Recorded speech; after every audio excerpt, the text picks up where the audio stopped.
Hey everyone! Today we're diving into a really powerful opinion piece that takes a hard look at the relationship between two neighbors, Suriname and Guyana. And let me tell you, the analysis is sharp. It argues that this isn't a relationship of equals. Instead, it's a story where one country consistently gives in, while the other just keeps pushing. And this is the question that's really at the heart of the whole piece.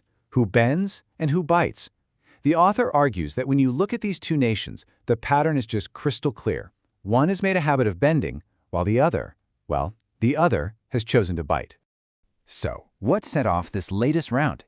It all started with a dispute over fees on the Corantijn River, which, is the main waterway separating the two countries. According to the source, all Suriname was doing was applying its own navigation and safety laws.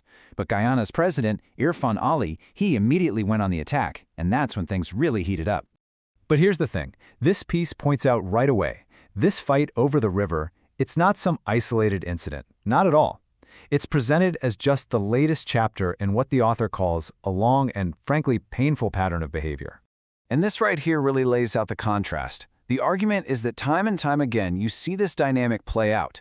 Guyana demands, it threatens, it pushes. And what does Suriname do? It explains, it adds nuance, and in the end, it bends.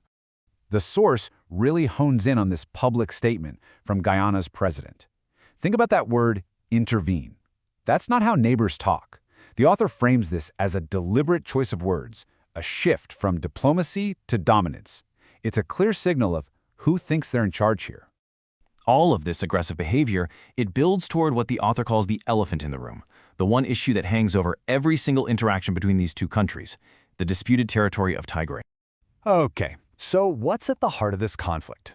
It's pretty straightforward, according to this analysis. The author asserts that the Tigri area is, by law and by history, Surinamese territory. But here's the kicker. It's currently occupied by Guyana.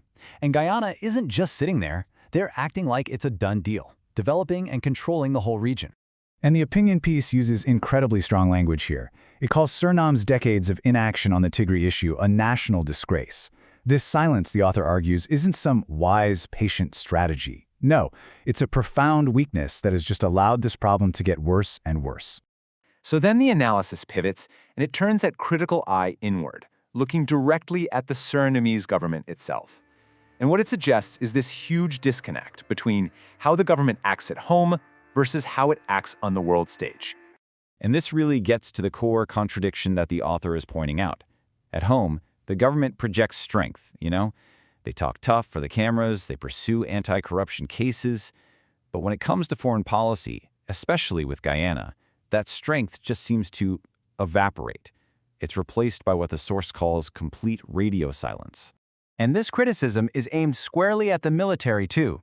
The author is basically asking, what's the point of all the generals, the fancy titles, and the crisp uniforms back home if that same military is nowhere to be seen when the nation's territory is being challenged on the border? The piece then puts on its geopolitics hat and argues that Guyana gets it. They understand the game of international relations, and frankly, they're playing it way more effectively than Suriname is. So how is Guyana playing this game? Well, this analysis portrays their strategy as relentless and multi-pronged. They physically control the territory, they apply constant diplomatic pressure, and they completely dominate the public story. They are always on the attack, which leaves Suriname constantly on the back foot, just reacting. Wow! This metaphor from the author really just says it all, doesn't it? The idea is that Guyana's newfound confidence from its oil boom is projected outward like a shark fin. Meanwhile, what it sees from Suriname is uncertainty and inaction, and in the world of geopolitics, that's like blood in the water, an invitation to attack.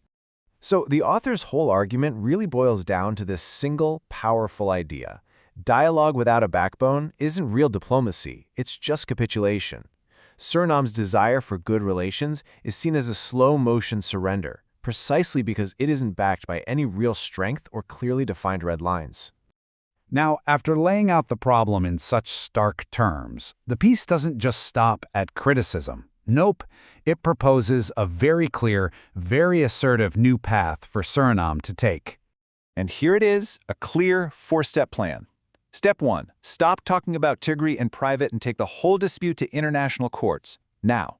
Step 2, start building up diplomatic and economic pressure. Step 3, draw firm, unmistakable red lines on the river. And finally, step 4, Make a fundamental shift from just reacting to what Guyana does to being proactive. The goal is simple: stop playing defense and start setting the agenda. This quote, this really captures the total change in mindset the author is demanding.